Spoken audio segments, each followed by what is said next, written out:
Today, we'll go ahead and get started. And our first question will go to Pat Murphy, followed by Jacob Myers, and then Felipe Cardenas from The Athletic. Go ahead, Pat. Hey, Tim, thanks for doing this with us.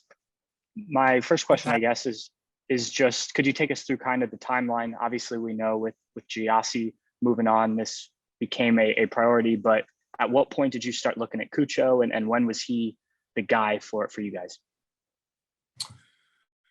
Thanks, Pat. Good question. Well, obviously we came to the season with Giassi and Miguel Berry kind of fighting it out up top to be the starting striker. But we also knew that we were thinking long term that there might be a possibility with Giassi coming out of contract that this would happen or could happen as early as the summer. So we started looking during preseason in the February-March window. Just to start to collect and assemble names in this category, in the striker position, as well as different price points. And so whether or not that's a DP striker or maybe a price point that's a salary cap player, we started to assemble a list of players. That was in February and March. Obviously, we weren't able to officially start moving things until we made the trade to move Giassi to Colorado in April, and that's when things started moving in earnest, where we're going to visit players, we're honing in on the profile of the player, looking at the analytics of a player, having our scouting team start to reach out to their network and watch players live. And so fast forward, obviously, that's April and May, and then by the time June rolled around, we had our handful of players that we were looking at and presenting to Caleb and really trying to figure out who was a match for what our team needs now and in the future. Obviously, there's a lot more that went into it. We could talk at a different time about all the details surrounding it, but it really spanned 5 to 6 months in terms of trying to land a player of this profile. Thank you, Tim. Next, we'll go to Jacob Myers, followed by Felipe Cardenas from The Athletic and Tom Boger from MLSsoccer.com. Hey, Tim, thanks for doing this again. Hope to see you sometime this week. Just, you had mentioned, I believe, in your statements announcing the signing that he had a lot of considerable interest still in Europe and whatnot. What, in your conversations with him, made him choose Columbus? Was it kind of simply the best offer on the table? And I guess take us into how you guys knew of the interest and competed against those offers once you narrowed in on him. Thanks, Jacob. For me, it came down when we talked to him and his agents. It was the project, the people, and the league, right? So the project first is what does our club stand for? Are we trying to compete for titles? We are. Are we ambitious? We just built a new training ground, a new stadium. And when he saw that, his eyes lit up, and clearly he recognized that our ownership group and our leadership group and Caleb were focused on being at the upper echelon of MLS. And so it was evident from the project over the last few years that we are a club on the rise and a club that wants to be consistent contenders. So the project was important for him. Along the same lines, he wanted to be the guy. Over the last few years at Watford, it's a very difficult league in the Premier League. For teams that are sort of on the lower half of in that league to obviously stay up in the Premier League. And he found himself not playing as much as he wanted. As well, he was at times pushed to the wing, which he can play, but he does prefer up top being a striker, and he saw the ability to do that with us. Second was the people. Your ability to have conversations with players and connect with them. And that starts with our front office, with Issa Tall, our assistant GM, and Neil McGuinness, Julio Velasquez in front office. Importantly, Caleb Porter doing the homework and getting on the phone with the player to communicate what he expects out of his players, especially players that can be the face of the club, right? How it's about the team and not the individual, but you need certain difference makers and people to step up in moments to carry the team. And that's what Caleb's looking for. And then the league, the league is rising. The global the global recognition of the league has changed dramatically over the last, I think, even 3 to 5 years. We're getting more calls than ever in terms of interest. We're actually we're at the price point now where we're competing globally for players like we never have before. I mean, we are going head to head with Liga MX, and now with some of the teams in the top 5 leagues of the world, whether or not it's the Premier League, La Liga, Germany, France, or Italy. We are going head to head, and I've never seen that before. And what players are choosing now is to look at MLS seriously. They see that players cannot just move from South America to Europe, but you can come to MLS, become a globally recognized name, play an extremely high level of soccer, win championships, play in a tremendous environment, right? A world-class environment like at Ohio Health Performance Center and Lower.com Field, and then possibly move back. Your career's not over. And I think that's what this is emblematic of a new era for MLS, where there's players maybe in their prime who are looking to make the jump to Europe, but now players from Europe in top leagues are looking at MLS as a destination. Do you just have an approximate date when he'll join the team in training yet? Yeah, we're planning and hoping for next week. Obviously, some of that depends on his visa status and his ability to come back into the country. But the window opens, in the first week of July, and then we have our match against Chicago, which we're hoping and planning that he can participate in that match. Thanks. Thank you, Tim. Next, we'll go to Felipe Cardenas, followed by Tom Bogert, and then with. Thank you very much. Pleasure to say hello to you, Tim, and congratulations on the signing. Obviously very ambitious and a very good player. I mean, you said it yourself, he's proven it into the top leagues in the world and honestly in difficult situations. But still a young player and still a player that, just 2 appearances for the Colombian national team. And yet you referred to him, according to the press release, as a world-class player. So that sounds just as ambitious as the signing. Do you truly believe he is that caliber of player, considering his most prolific season was in the 2nd division of La Liga? Yeah, no, I do. I think playing and competing in the top league in the world makes you world class. And what I mean by that is, if you actually go over and watch the Premier League, like in person, and you can pick it up on TV, but you actually go over and watch, and whether or not that's Chelsea or Manchester City or Watford, the pace is incredibly fast. It's physical. The game intelligence is high. So when you're a player who scores 5 goals in 11 starts, I know it's maybe a team at the bottom of the Premier League that's fighting for promotion relegation, which we don't even need to talk about how difficult that and challenging that is. But when you score an incredible goal against Arsenal, when you scored against Real Madrid, Barcelona, Manchester City, for a team that's not spending as much as those teams, it takes talent to do that. And I think it takes world-class talent to do that. So you look at some of the goals he scored, he's quick, he's agile, he has the ability to create his own shot, which was an important factor for us. It's one thing to have players, this sort of traditional striker that can finish chances off of flank service and from the outside.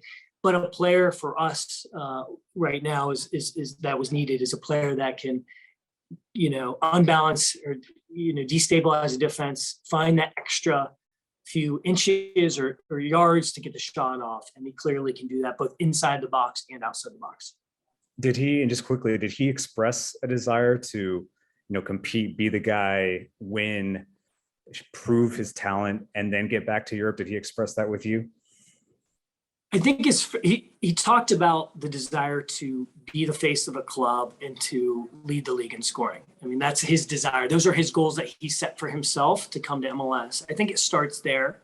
But what he also recognized that if he does that, teams will be looking at our players. I mean, just look at the slew of transfers that we've seen this summer that are going to, Arsenal in the past. It's Manchester City from our club, Zach Steffen. So he knows that clubs are watching. But first and foremost, his priority is to establish himself here, score a lot of goals, win trophies, I think he's excited by the fact that he's playing in the US and in Canada. He's a little bit closer to home. So I don't think it's a foregone conclusion that he goes back to Europe. But I think that there's a possibility. And I think that's important for all of us to note that you're not coming back here or here to retire. You're actually coming here to have a great career, which opens up opportunities, especially if you're winning. Thank you. Next, we'll go to Tom Bogert, followed by Whitney Harding, and then Clay Hall from ABC6. Thanks, Carlos. Thanks, Tim, for taking the time. Congrats on getting this deal over the line. I'm sure these talks have been happening for a long time, so always a difficult thing. Mhm. So just kind of on that thread, were you given this level of budget ahead of time in terms of making a club record signing, or was it more of a case-by-case basis? We'll bring this to ownership when we think we can make a deal happen. And I guess in that realm, were you looking at other players in this price point, or was it really just kind of Cucho and hey, we decide we think he's really worth this money? Mhm. That's a great question.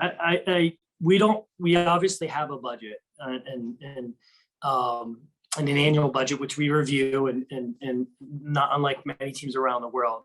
But the one thing that's different about our ownership group is that if there's a player that's outside of our budget, if we can make a case for him, and if the player is going to be a difference maker, to Cucho and a few other players, then they will support us. But it's not something that we start off by doing. I mean, the goal is to find the best player you can with the budget that you have. We're excited about this because we had our players that a handful of players, like I said, that whether or not it's our scouting or analytics that demonstrate the ability to do well in our league. Then there's a bucket of what we call stretch players that it's not even the price point, but just their profile. It might be unlikely for them to sign with us. Maybe they're under contract, or we would have to explain what the project's about. And so you have to put greater efforts in for those players. But when those players become interested, they move over into your primary channels of work, and you put a lot of resources and efforts and time into those players. And that's what happened with Cucho. There's about 3 players in that category where they were stretch, whether because of profile or because of price. While we were working on those, you always keep the main group of players going, because if you can bring those players to the end and make sure that they're a possibility, that gives you the confidence and leverage to attack these players or these deals with confidence. And so it was really about ownership's blessing and support to go after them. We always want to have them as an option. I think that's reflective of what we're trying to build in Columbus. We again want to be a club in the upper echelon of MLS. I think we've demonstrated that with the resources in our stadium, our training ground, the Darlington Nagby trade, which is historic at the time, Lucas Zelerion. But that was, as new ownership came in, I think we wanted to show with this signing that we're not finished. We want to reach higher. We want to push harder, and we want to be a consistent contender. And I think that's what this signing demonstrates. Thank you. As we begin to wrap up our availability, we'll next go to Whitney Harding, followed by Clay Hall, Jacob Myers, and the final question will go to Pat Murphy. Hey, Tim, thanks so much for doing this again. You talked about how, obviously we know how talented Cucho is, and you talked about how he can create his own shot from the striker position, but there are a lot of other guys on that pitch at the same time. What is it about his style that you think will mesh well with the guys you already have, like especially Lucas? Mm-hmm. Yeah, that's a great question. I think soccer is one of these unique sports where each player is a piece of the puzzle, and your entire puzzle changes when you change the pieces. And so you have to make sure that there's a dominant piece with Lucas, and we have other players on the offensive side of the field that need to work well with the striker up top. And I would names we have Molino, we have Derek Etienne, we have Yao Yeboah. And so how do those pieces all fit together? What spaces they take up on the field? What types of runs does Cucho like to run? For him, that's what the reason why we land on him as opposed to just a classic tall big striker is that he was one of the most versatile of the players we found. So he's played up top in a single striker system. He's played out wide, both on the right and the left. And he's also playing as a withdrawn forward in sort of a 10, 9.5 role. And so the flexibility to put Lucas and Cucho up top together, something that's interesting for Caleb, obviously with Molino out wide or Molino underneath, creates a lot of interesting ideas and opportunities. And I think that was one of the most important things for our coaching staff and for Caleb was the flexibility it gives tactically in our team. MLS has evolved as a league where you can no longer have one single look. You have to be able to have an identity at home, on the road, maybe a couple at home and a couple on the road, depending on if you're in the regular season or in the playoffs. So his versatility was one of the most important things we found, along with his technical skill, his game intelligence, his ability to, like I said, combine with players and create his own shot.